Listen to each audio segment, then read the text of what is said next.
La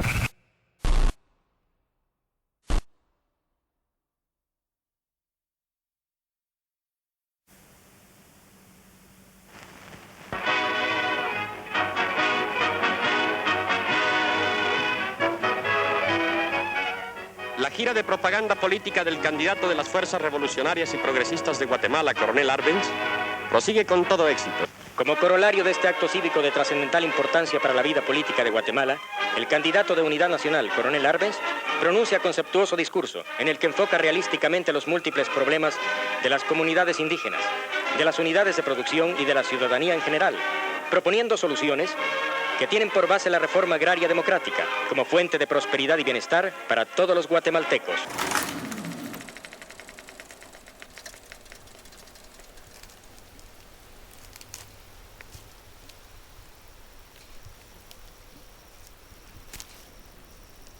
Ya para estos momentos sí es necesario trabajar de manera consciente la bendita tierra para que ella nos siga dando frutos.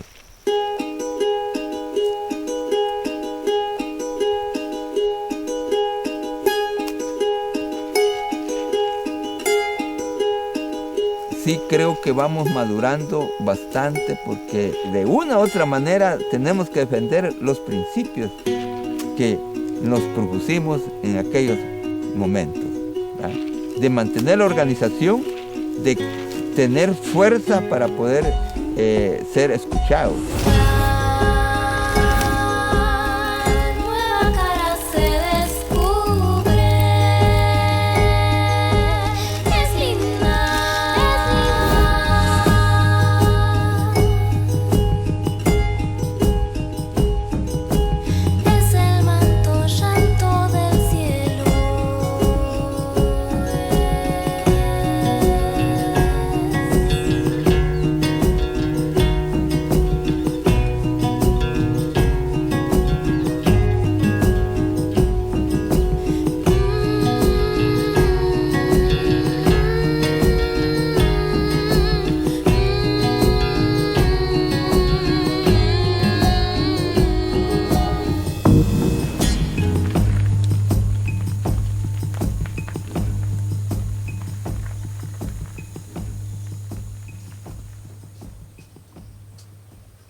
Me llamo Juan, pero mi nombre legítimo es José Domingo Enríquez. Pero aquí no nos manejamos por el nombre legítimo, sino que por el seudónimo que por tantos años que nos hemos manejado, ¿eh? Y yo me siento tan tranquilo, tan feliz, amaneciendo en lo que se está calentando el agua para café, yo ya estoy por ahí haciendo algo y viendo a buena mañana qué problema está pasando o sucediendo en las plantas. Y pensando, aquí no me chingan los compas, porque cuando voy a la aldea, si no me junto con aquellos, me echo mis cervezas y ahí pasamos charlando y el tiempo se nos va. Y yo siento que acá hago bastante. Esta es una de las plantas muy medicinales. Es una de las plantas medicinales. Esta se llama la hierba del cáncer. Nuestra madre naturaleza nos ha demostrado que no hay necesidad de destruir un bosque para ver crecer otro. Donde quiera que he estado sembrando árboles. Árboles que les digo yo a los compañeros, y esto se está terminando. Entonces es tiempo de que sembremos para que un día podamos cosechar.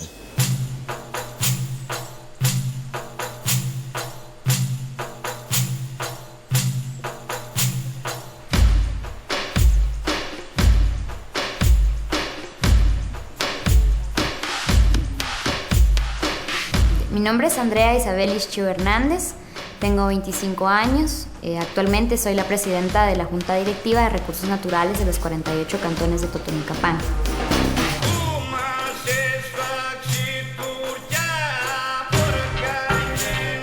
El bosque comunal es una propiedad de tipo colectivo, que es la primera figura que aparece inscrita de esa manera en el registro de la propiedad en Guatemala desde 1793. Y donde pues todos somos dueños. Es una conciencia que viene ya de herencia, de manera ancestral, Desde pequeños los abuelos nos cuentan historias relacionadas con el agua, con los árboles, cómo se nos enseña que estos tienen vida.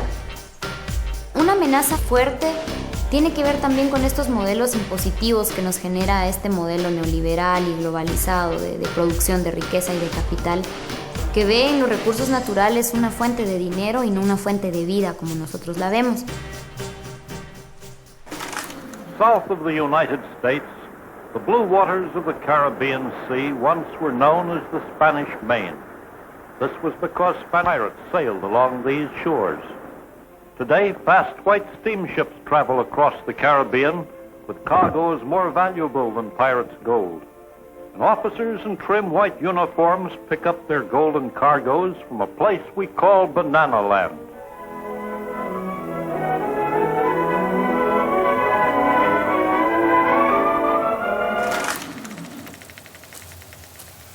Guatemala siempre ha tenido una relación de producción en el campo de tipo semifeudal.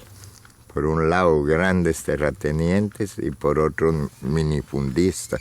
El 2% de la población poseía el 80% de la tierra cultivable. Las empresas norteamericanas, la United Fruit Company era todopoderosa.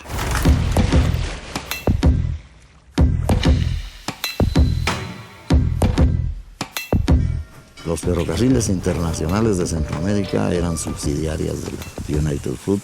Tenía los muelles de los puertos principales. Los puertos visitados del Caribe era la gran flota blanca de la United Fruit Company. La empresa eléctrica de Guatemala no era de Guatemala, era de la Electric Bond and Share. Grandes extensiones de tierra. Las comunicaciones hacia afuera se hacían por la All America Cables norteamericana y la Tropical Radio and Telegraph Company, que era de la United Fruit Company. O sea, esa imagen de republiqueta bananera del Caribe completa. Era primero la United Fruit Company, después Dios, así en ese orden. We know you like bananas.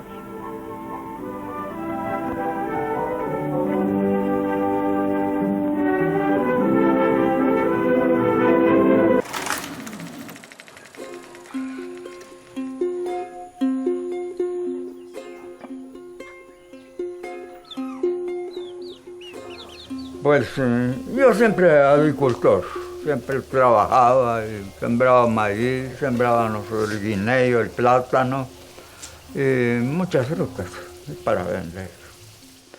En el tiempo de Ubico, yo estaba como este chamaco, mira. En el tiempo se ganaba nada más 25 centavos el día. Con la crisis de los años 30, que los precios del café se vinieron abajo, entonces crearon leyes más opresoras, sobre todo contra la población rural e indígena. Para 1944, el general Jorge Ubico llevaba ya 14 años en el poder. Desde que entró en 1932, encarceló a todos los comunistas, a los dirigentes obreros que existían en ese tiempo, y se prohibieron los sindicatos, se prohibió la palabra obrero incluso. Se llevó a extremos de servilismo ante ellos, por un lado, y de delación permanente, torturas, asesinatos.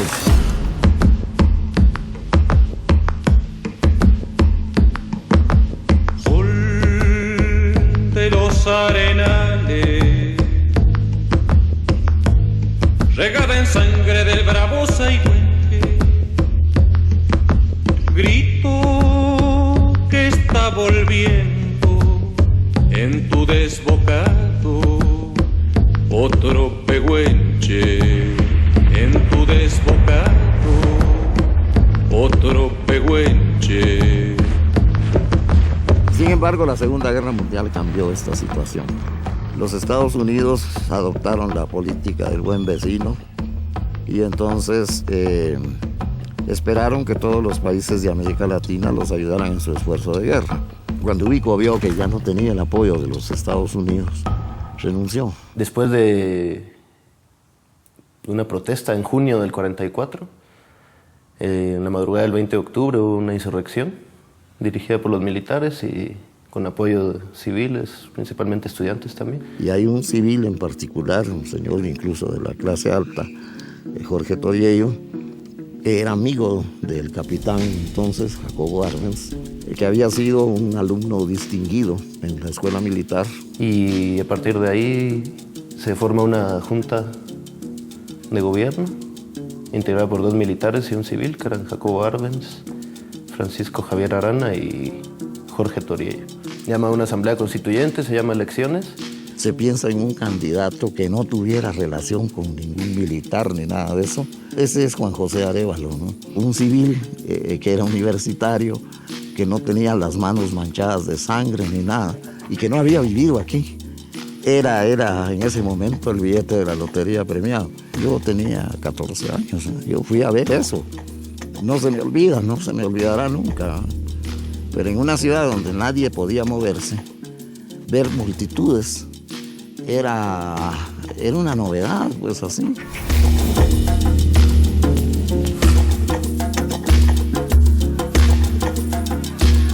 Ese derecho a la alegría, podría decirse. Sí, la viví, la recuerdo a mi generación. Y además era insólito, me imagino que para los más adultos, más todavía, el hecho de que cualquiera podía decir lo que le pegara la gana, que nadie le iba a decir nada. Así. Arévalo tenía una tarea demasiado grande porque había que empezar por todos lados y eso es imposible. Se decretó el Código de Trabajo, se creó el Instituto de Seguridad Social, pero hasta cierto punto era un gobierno un tanto tibio. Pero aún así el gobierno de Estados Unidos lo acusaba de comunista y hubo infinidad de intentos de golpe de Estado. Entonces empieza ya una lucha distinta. Los que querían verdaderamente una reforma y los que solo querían un cambio de personas y alguna orientación menos brutal que la que había. Y los campos se van escindiendo. En su discurso, el ciudadano Arbenz hace un análisis de la contienda electoral, demostrando cómo la reacción a falta de argumentos de solidez está empleando como elemento de propaganda la injuria y la calumnia, refiriéndose además a los problemas locales más importantes, como son aquellos de la tierra y el campesinado, insistiendo en que debe implantarse la reforma agraria como la mejor solución a esos problemas. Con el gobierno conseguimos esas tierras porque eran tierras que estaban abandonadas. Arbenz, pues. En el tiempo de Arbenz veníamos a la capital y le pedíamos pues tierra, ¿verdad? Y si el terreno era grande nos daban hasta unas 3 o 5 manzanas de tierra. Durante el gobierno de Arbenz se fue radicalizando más la cosa. Él en sus planes de gobierno siempre proclamó de que había que crear las bases para el desarrollo y también lograr la independencia económica. Pero el punto central focal era la reforma agraria, por supuesto.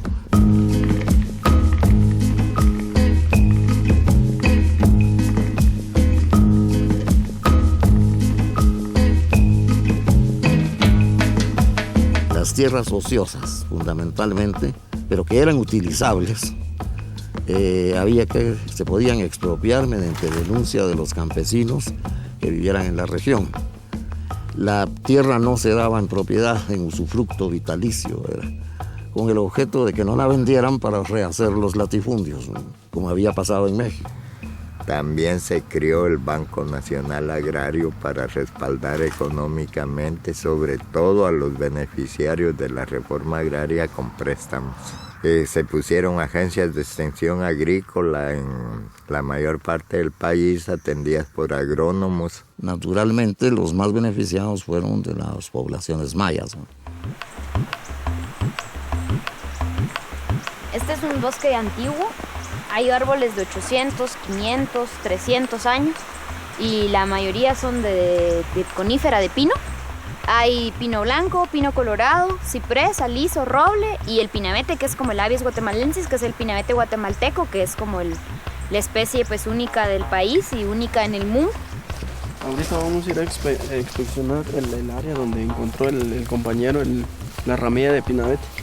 A ver si están talando allá abajo.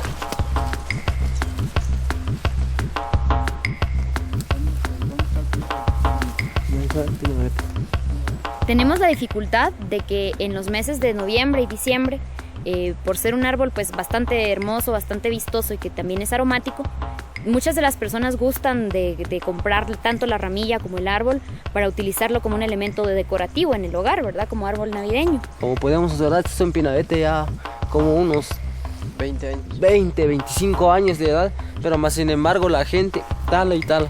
Entonces eso es lo que se quiere evitar con los monitoreos que siempre se realizan. Pues sí, hemos sorprendido a personas talando.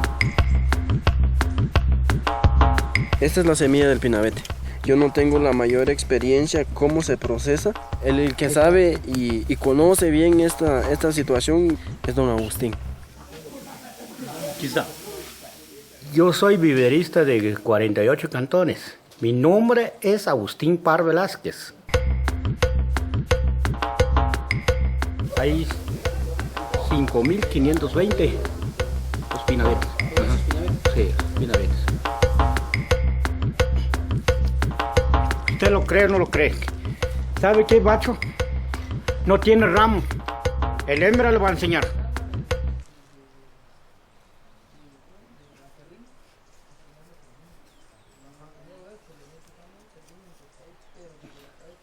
Ahí está la hembra. Está, mira. Entonces se hace año con año, desde hace más de 10 años, una jornada de protección especialmente al pinabete, donde pues se evita que el pinabete que está acá en áreas naturales se corte para que sea colocado en hogares como adorno. La postura desde 48 cantones es que el pinabete de Totonicapán no se comercializa, es únicamente para preservación de la especie. Para cuando fue la contrarrevolución se habían beneficiado a entre 85.000 y 100.000 familias. Es más o menos 500.000 de personas. Eso creó también una sensación de inseguridad y de desagrado en las poblaciones ladinas y urbanas. Entre los expropiados estuvo la compañía frutera gringa. Ellos habían declarado sus tierras por un valor mucho menor al real para evadir impuestos. Entonces los indemnizaron conforme a lo que ellos habían declarado y se pusieron furiosos. Fue uno de los factores que motivaron la intervención. Para entonces era Eisenhower el presidente de los Estados Unidos y el secretario de Estado John Foster Dulles era socio fuerte de la United Fruit Company y abogado, pues correspondía al bufete Sullivan & Cromwell de Nueva York. Alan Dulles era hermano de John Foster Dulles, el jefe de la CIA. Entonces preparan el golpe. En Caracas se celebra la 10ª Conferencia Interamericana. Encabezando la delegación estadounidense se halla el secretario de Estado John Foster Dulles, quien pronuncia un discurso que se considera como la primera declaración definitiva del gobierno de Washington con respecto a la amenaza comunista en este continente. They may not themselves have been communists, but they had been subjected to the inflammatory influence of communism. Y así empezó la tal invasión, con aviones sin insignia. La idea no era convencer, era amedrentar. Fue en junio del 54. Arbenz sí se había replegado demasiado sobre sí mismo. Y sí es cierto que había tomado como en ese momento ya como confidentes a algunos dirigentes del Partido Comunista. Entonces esta es como la excusa perfecta para los gringos, ¿no? Que Guatemala se está volviendo una cabeza de playa de la Unión Soviética y no podemos permitir que haya una república comunista en el hemisferio occidental. Entonces empiezan a organizar una intervención armada. On the Guatemala-Honduras border, the town of Nueva Octopeque, headquarters of the Guatemala insurgents, is invaded by a plane load of American newsmen, including Al Waldron, movie-toned veteran war photographer.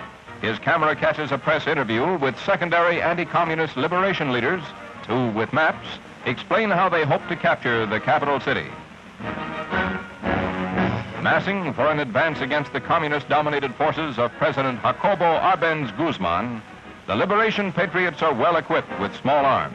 For while rebel headquarters bustles and its top leaders, Colonel Carlos Castillo Armas on right, here with his first aide, Colonel Mendoza, plan their campaign, the United Nations is racked with conflicting opinions about what to do to avoid further bloodshed. Y era una fuerza militar que hubiera podido ser derrotada fácilmente por el ejército, pero el ejército se niega a pelear. Porque ellos pensaban que si derrotaban al ejército ese medio payaso que venía, iban a meter a la infantería de marina. Y que pelear con la infantería de marina se daban por derrotados sin intentarlo la batalla. Arbenz ordena que le den las armas a los sindicatos y a las organizaciones campesinas, pero los militares desobedecen esta orden y le dan un ultimátum y le dicen que o renuncia o pactan con los invasores. Entonces el tipo se sintió desolado. Y pues ahí se acaba todo. Se desata una represión terrible. Meten presas a más de 10,000 personas. Una cantidad indeterminada de muertos. Miles de exiliados. Se cebaron sobre los beneficiarios de la reforma agraria. Los indios, los fueron a matar a los lugares donde estaban. Y bueno, y las tierras que habían sido repartidas vuelven a sus antiguos propietarios. Viene Nixon a felicitar al nuevo presidente porque será la primera vez que el comunismo es derrotado. Mi padre me acostumbró a cuidar lugares así solo, desde tierna edad, y no me espanta la soledad. Tenía mi parcela y teníamos unos animalitos, empecé a vender los animalitos, pero sin decirle a mi compañera qué estaba pensando, qué iba a pasar. Al ver que vendía los animales me decía, bueno, ¿y qué estás haciendo? Al fin me vi obligado a comentarle, fíjate que la situación está muy difícil. Puede hacer que nos separemos definitivamente. Y tenía 6 hijos, incluso el último estaba de pocos días de haber nacido.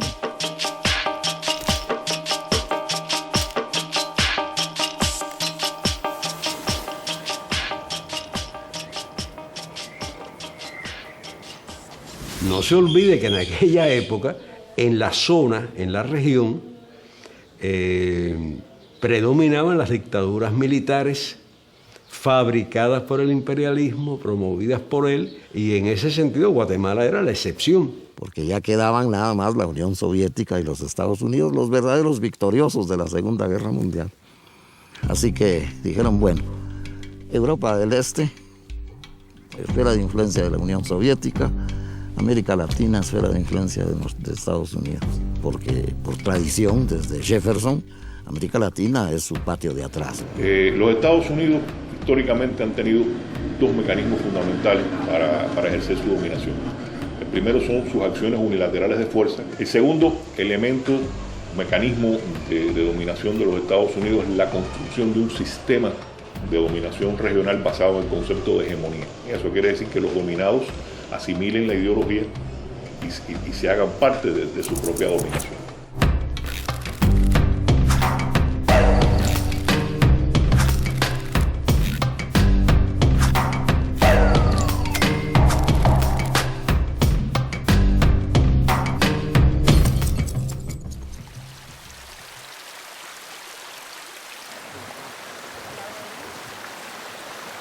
Es agua pura. Esta no es agua contaminada, es agua puramente de nacimientos. Y el agua es muy delgada, no es gruesa. No es así como el agua que se modifica, se trabaja, se arregla. No, esta es agua 100% pura. Y tenemos, digamos, en este caso viene directamente del bosque. Todo viene cayendo del bosque, ¿ven? Y hay áreas donde incluso vemos los meros nacimientos saliendo, brotando el agua del nacimiento puro.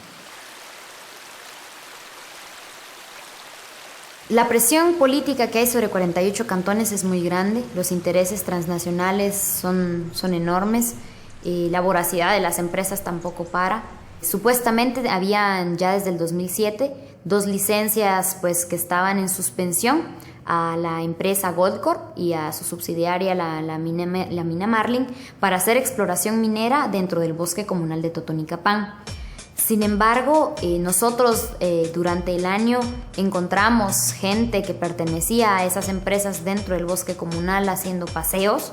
Descubrimos de que las 2 licencias que existen dentro del bosque comunal no han sido canceladas y que en cualquier momento las empresas pueden volver a activarlas, volver a solicitarlas y estas les pueden volver a ser concedidas. Vemos nosotros esto como una afrenta, porque ya se dijo que no. Hubo una consulta previa de buena fe, libre y ordenada, donde el pueblo de Totonicapán dijo: no queremos minería, no es un modelo de desarrollo que nosotros querramos y que además cuestionamos, porque el oro solo sirve para garantizar la riqueza de los ricos, que se van a lingotes, a bodegas, a bancos, y garantizan también con eso la pobreza de los pobres. Entonces, nosotros sabemos que nuestro oro es verde, que es en oxígeno y en agua, y que esa es para nosotros la vida.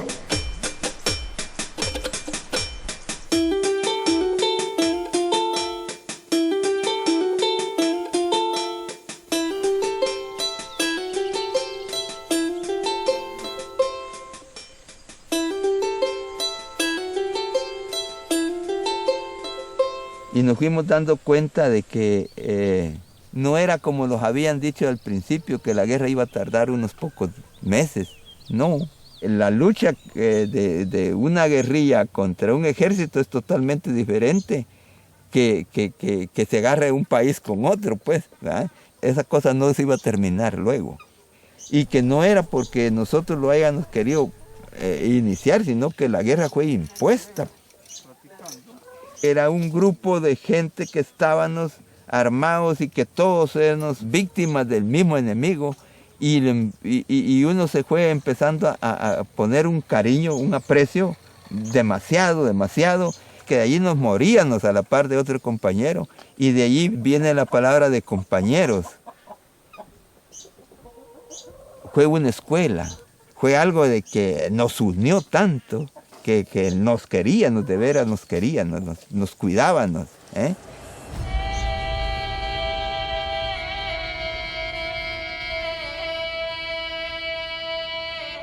Se produce la contrarrevolución en Guatemala y eso va a tener también una gran repercusión en Cuba. Todo el mundo en el 59 tenía en la mente a Guatemala. La principal demanda, el tema principal que va a unir a la inmensa mayoría de los cubanos, que era un reclamo universal de la sociedad cubana, es la reforma agraria. Este es un folleto clandestino, impreso y buscado por la policía. Y aquí decía, en la parte de atrás, la cifra de tierra, se veía que el 85% de la tierra estaba en manos de los latifundistas. Y ese fue uno de los elementos fundamentales de la lucha nuestra, era recuperar la tierra para los campesinos. Sabíamos que en Guatemala había habido un intento de reforma agraria. Nosotros no podemos ver que la revolución cubana le gustara la lucha armada. Nosotros tratamos de alcanzar la construcción de una sociedad más justa por la vía pacífica, ¿entiendes? No le pedíamos a Batista erradicar el capitalismo, sino que fuéramos dueños de nuestro propio destino. Y se cerraron los caminos. El camino se cerró y solamente dejó como forma para resolver los problemas de los males de Cuba la violencia, la lucha armada. Y por eso se da el Moncada.